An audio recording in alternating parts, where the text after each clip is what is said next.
O pai aqui transforma temas como casamento, família e fidelidade em questões de importância cósmica.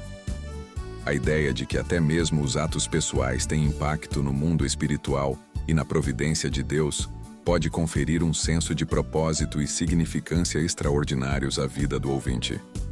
O discurso não foge de abordar temas delicados como infidelidade e ingratidão, confrontando o ouvinte com padrões éticos elevados. Para aqueles que buscam uma bússola moral inabalável e uma fé que exige autotransformação, a franqueza do orador pode ser extremamente atraente e purificadora. O pai constantemente reforça sua própria história de sofrimento, resiliência e perdão, como no caso do Japão, como prova viva de seus ensinamentos. Essa autoapresentação como um modelo de sacrifício e de vontade poderosa inspira respeito e lealdade, convidando o ouvinte a seguir um caminho validado por experiências extremas.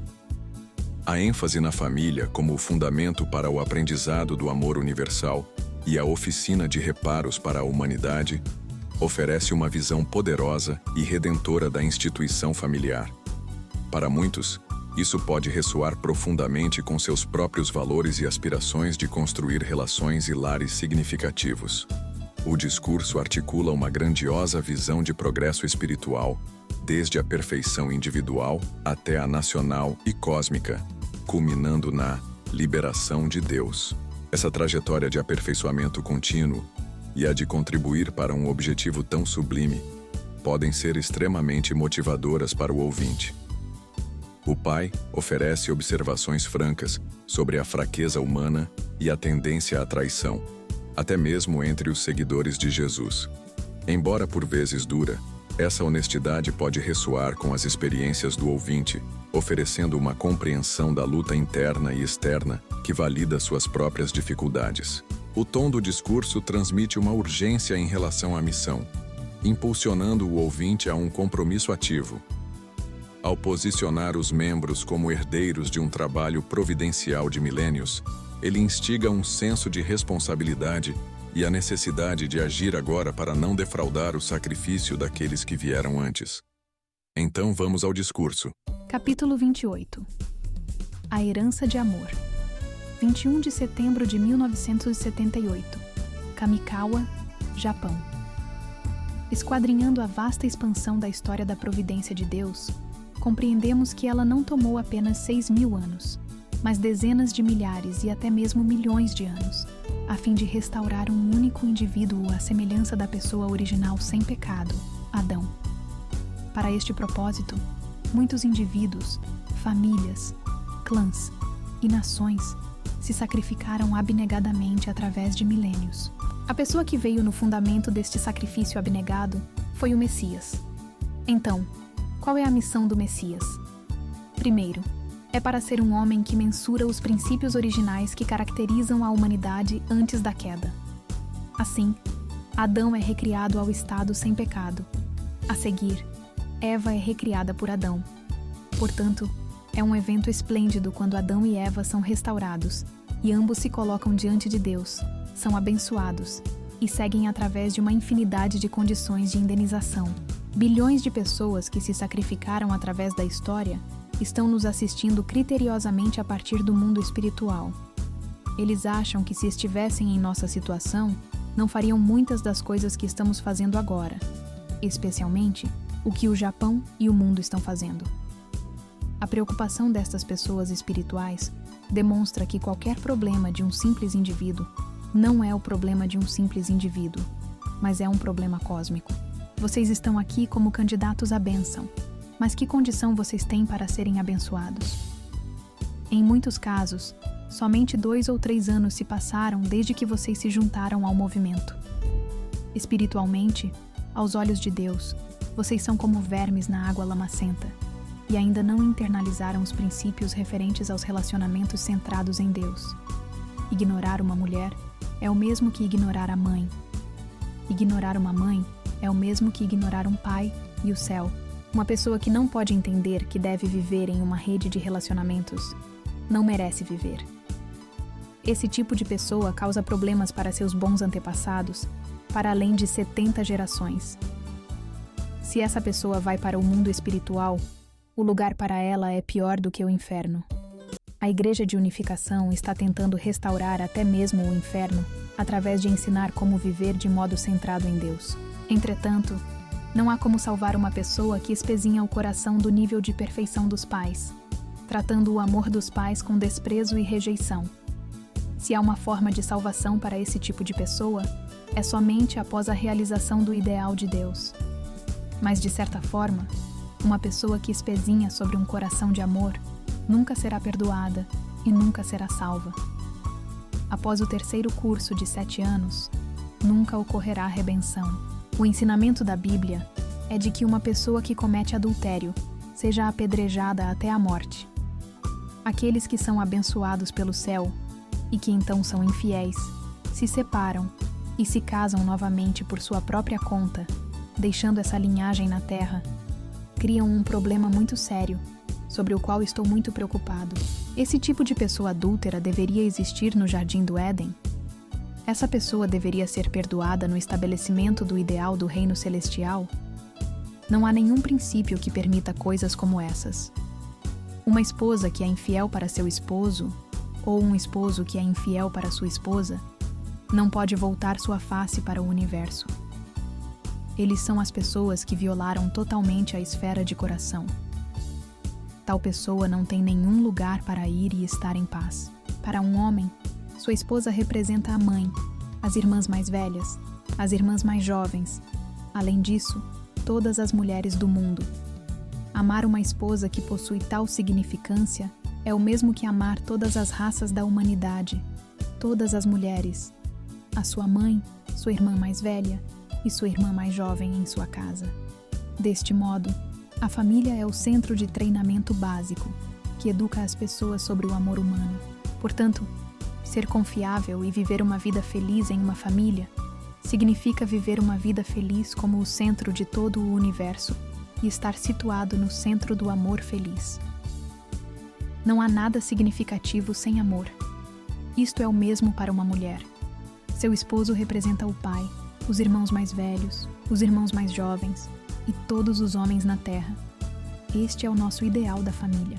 A razão pela qual os pais desejam que seus filhos se casem é porque querem que seus filhos recebam o amor que eles herdaram de seus pais. Os pais morrerão algum dia, assim eles buscam deixar sua substância para seus descendentes. Os pais necessitam de seus descendentes, sendo que o amor deve durar para sempre, e este é o maior desejo da humanidade. Porque os pais abandonam esta coisa tão preciosa, eles podem orgulhosamente estarem diante de Deus no mundo espiritual. A família é o lugar onde eles podem realizar o legado de uma maravilhosa herança de amor. Através dos elos de amor gerados na família, as pessoas podem ir para o reino celestial. Sem aprender esse amor, é absolutamente impossível ir para o céu. Se um homem não nasce por sua própria vontade, então ele nasce por qual vontade? Pela vontade de seu pai e de sua mãe? Não. Um homem nasce pela vontade do céu. Uma pessoa nasce devido ao amor de seus pais, que são os procuradores do céu. Então, em essência, quando uma pessoa é concebida, ela recebe tudo a partir do amor do universo, e nasce como o ser que se coloca na posição central de todo o universo. O homem nasce pelo amor, e está destinado a crescer pelo amor, viver pelo amor, ser amado e dar amor. Este é o mais elevado propósito de nossa vida. Não importa se você conquista o mundo ou até mesmo o cosmo. Realizar em sua própria família a missão de amor, a qual é o centro do universo, é a coisa mais maravilhosa. O propósito de criação é a perfeição da base de 4 posições da família, centrada no amor. Também nos relacionamentos humanos, devemos pensar dessa maneira. Eu entendo que quando um esposo e uma esposa iniciam a vida de casados, às vezes eles não se sentem confortáveis juntos. Mas quando eles estabelecem o relacionamento conjugal com tão forte confiança, eles podem crescer para o ideal. Vocês não têm gratidão suficiente pela bênção. Satanás me desafiou por toda a minha vida, a fim de destruir o fundamento da bênção. Uma pessoa de tendências adúlteras não pode assumir a responsabilidade pelo céu. Um homem em quem sua esposa não pode confiar nunca terá a confiança do mundo. Devemos superar a tentação. Quando confrontamos este mundo centrado no princípio celeste, apenas as coisas firmes e fortes podem permanecer. Estamos no meio de uma batalha, na qual devemos expandir a realidade de bondade, aplicando o princípio. Nesta batalha, devemos superar não apenas a tentação dos homens, mas também as numerosas tentações e testes de Satanás. Satanás, que esteve acusando Deus por todos os 6.000 anos da história bíblica, tem grande poder e sutileza. A maioria das pessoas é derrotada por ele. A razão pela qual eu mesmo pude seguir em frente com sucesso até o presente é porque eu conhecia claramente o princípio celeste. Esse é o motivo pelo qual eu não sou enganado por tentação. Eu estou perto dos 60 anos de idade e não tenho muito tempo para partir da Terra. Pensando sobre este ponto, devemos estabelecer uma tradição universal no mundo.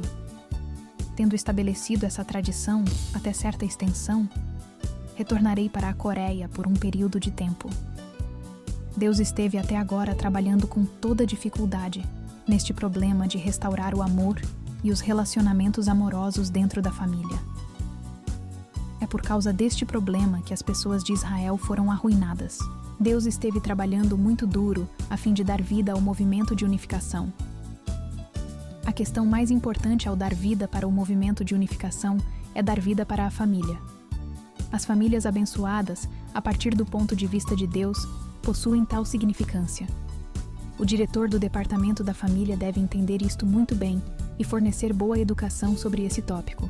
Estou fazendo isto ao risco de minha vida pelo benefício da raça humana, a qual está caindo em uma condição de ruína. E eu estou abrindo uma nova forma, reparando as pessoas uma por uma e dando-lhes vida. Esta é a providência de Deus. Esta é a oficina de reparos da família e a oficina de reparos do amor. Estritamente falando, aqueles entre vocês que estavam viciados em sexo pré-marital não estão realmente qualificados para começar uma família abençoada. O fato de que vocês tenham escrito uma carta com saudades de seu amante é por si só uma coisa vergonhosa. Podemos dizer isso a partir do ponto de vista do princípio. A despeito deste princípio, o Japão está mergulhado no caos. Os jovens estão totalmente confusos, como animais. E estes são vocês, que têm essa história de ser esse tipo de pessoa e que agora serão abençoados. Se você presume receber a bênção sem arrependimento, você está veementemente em erro. Minha missão é restaurar homens e mulheres virgens diante de Deus. Esta bênção que será dada envolve um perdão especial. Eu declarei anteriormente que a bênção não ocorreria até que terminássemos o 3º curso de 7 anos. Sem resolver estes problemas éticos, a Igreja de Unificação não pode realizar sua missão na Terra. É nossa tarefa limpar este mundo corrupto e criar um mundo limpo. Então, por que tem esse tipo de pessoas que aparecem e que casualmente, sem arrependimento, pedem para ser reabençoados? Elas não têm qualificação para dizer: "Por favor, Pai, me reabençoe." Eu nunca imaginei essa missão para mim mesmo. Entretanto, agora estamos envolvidos no curso de 21 anos de restauração. E muitos dos constrangimentos do mundo que recaem sobre nós não podem acabar até o 3º curso de 7 anos. Assim, eu tenho que assumir e resolver esse problema. Mas após o 3º curso de 7 anos, jamais haverá rebênção. Após 1960, mudanças radicais começaram a ocorrer por todo o mundo. Isto simplesmente ocorreu devido à providência de Deus centrada na Igreja de Unificação. Os historiadores de hoje não sabem por que a história entrou em um período de enorme fluxo. Isto ocorreu por causa desta pequena Igreja de Unificação. Você deve ser um exemplo. Sua bênção tem o propósito de estabelecer um exemplo para o mundo. Eu conheço claramente quais condições serão mais benéficas para as pessoas no mundo espiritual, para aquelas que vivem atualmente e para as futuras gerações. Assim, eu entendi claramente o significado providencial de sua bênção, e apoiado neste entendimento, eu iniciei a bênção. É sua missão entender seu significado tão vividamente como eu, e viver uma vida abençoada de acordo com esse entendimento, se examinando constantemente para ver se sua forma de vida se molda com a forma que vocês sabem que devem viver. Somos todos irmãos. Se você tem alguma pessoa incapaz entre seus irmãos e irmãs, é adequado que o amor compassivo deva brotar em seu coração e você deva se sacrificar para cuidar desse indivíduo. Os pais sentem dessa forma, por isso se sacrificar, seguindo o exemplo dos pais, é a forma da piedade filial. Este é o princípio. No caso da bênção, a mãe e eu estamos na posição de pais. Nesta situação, se você se coloca em nossa posição e olha para seu futuro cônjuge, que pode não parecer agradável, que pode ser de um nível inferior de inteligência e muito baixo em estatura, você deve sentir muito amor por esse nosso filho. É o coração de pais que pode ver um filho a partir do ponto de vista do coração do céu e amar esse filho mais do que qualquer outro. Eu assumo eternamente a responsabilidade pelas pessoas abençoadas, não apenas pelo tempo de suas vidas. Se elas vão para o mundo espiritual, eu as guiarei e assumirei responsabilidade por elas. Ser abençoado significa ter um relacionamento eterno comigo. Se eu vou para a Coreia, me sinto como o pai da Coreia. Eu tenho a experiência da tortura severa nas mãos do Japão imperial. Se eu pensar nisso, é concebível que eu pudesse guardar algum rancor contra a nação do Japão. Mas eu não penso dessa forma. Quando o Japão foi derrotado no final da Segunda Guerra Mundial, eu contatei todos os meus antigos torturadores em uma noite e disse-lhes que eles corriam um grande perigo se permanecessem na Coreia. Então eu os ajudei a colocar sua bagagem em seu carro e os despachei. Embora o Japão tivesse sido um país inimigo até aquele momento, eu sabia que o Japão se tornaria um irmão no futuro, por causa da vontade de Deus. Assim, eu me determinei a perdoar o Japão, apesar de não ser a coisa razoável a fazer naquele momento, sendo que o Japão havia perseguido a Coreia tão terrivelmente. Mas eu sabia com muita convicção que o Japão trabalharia pela vontade de Deus junto com a Coreia. Agora, milhares de membros japoneses estão me seguindo ao risco de suas vidas. É a mesma coisa durante minha vida na faculdade. Não há nenhum lugar que eu não tenha ido, desde os estaleiros de Kawasaki até as favelas ao redor de Sanya. Eu conheço muito bem o Japão. O Partido Comunista está trabalhando duro para destruir o Japão, mas eu estou fazendo tudo o que posso pelo benefício do futuro do Japão. Apesar de estar de pé agora, o Japão tem pouca esperança para o futuro porque há poucos jovens que podem herdar e perseguir este trabalho de edificar a nação. No Japão, atualmente, nas escolas elementares, nas escolas médias ou nas escolas superiores, há alguns estudantes que até mesmo rejeitam saudar a bandeira nacional. Se há um problema no Japão sobre o qual devemos nos preocupar, não é o problema econômico, não é o problema político, mas o problema é encontrar jovens que possam edificar a nação. Eu tenho pensado desta forma por décadas. Eu estou determinado a levantar tais jovens que possam não apenas assumir a responsabilidade na edificação da nação, mas também serem capazes de desenvolver um compromisso para edificar o mundo. Não podemos encontrar tais jovens, exceto na Igreja de Unificação. Aqui, temos o fundamento teórico para alcançar a perfeição do indivíduo, a perfeição da família, a perfeição da comunidade, a perfeição da nação, a perfeição do mundo, a perfeição do cosmo, até a liberação de Deus. Para alcançarmos a esfera do amor de Deus, devemos seguir através de todos esses estágios, até mesmo se morrermos nesse caminho. Eu tenho sido consistente. 30 anos atrás, na Coreia, as pessoas não consideravam o reverendo Moon da Igreja de Unificação como sendo nem mesmo um ser humano. Realmente, eu fui tratado de uma forma miserável. Mas não há muita diferença entre minha personalidade hoje e naquele tempo. Agora estou perto de 60 anos de idade, mas naquele tempo, como hoje também, eu estava cheio de coragem e vitalidade, e era uma pessoa muito confiável. Mas eu era tratado como a escória da terra. Por que as coisas foram dessa maneira? Obviamente, porque há Satanás. A esfera de Satanás e de Caim nunca está satisfeita até ter consciência da morte de Abel. Ironicamente, entretanto, eles querem que Abel apareça novamente. Este é o coração de Satanás. Por esta razão, Eu tenho aceitado sem reclamação e digerido toda a perseguição que veio em meu caminho, desde 30 anos atrás até hoje. Enfrentando toda a perseguição, eu tenho lutado com perseverança e poderosa vontade a fim de superá-la. Eu sou um homem que tem uma vontade poderosa. Uma vez que me determino a fazer algo, eu seguirei em frente, até mesmo ao risco de minha vida. Não há muita diferença entre meu corpo e o de vocês. Qualquer diferença entre nós reside na realidade do pensamento e no poder da vontade. Eu sou forte porque tenho uma forma de pensar que não é apenas para o momento, mas que se estende para toda a história do passado, do presente e do futuro, e para toda a raça humana. Em adição a isso, eu estruturei meu pensamento de acordo com o padrão da providência de Deus.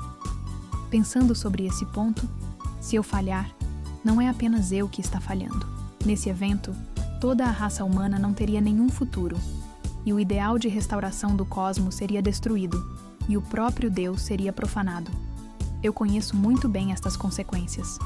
Portanto, até mesmo se eu recebo tremenda perseguição de milhares de formas e por milhões de pessoas, eu me mantenho sem reservas pelo benefício da raça humana e a fim de não profanar o nome de Deus.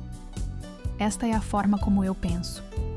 Foi o mesmo quando eu fui para os Estados Unidos. Ninguém sabia de minha partida da Coreia em 18 de dezembro de 1971. Mas eu tinha um plano com Deus em mente sobre o que fazer para o curso em nível mundial. No início, o povo americano pensou que um homem coreano, que veio para fazer discursos sem conhecer nada sobre o mundo ocidental, nunca teria sucesso.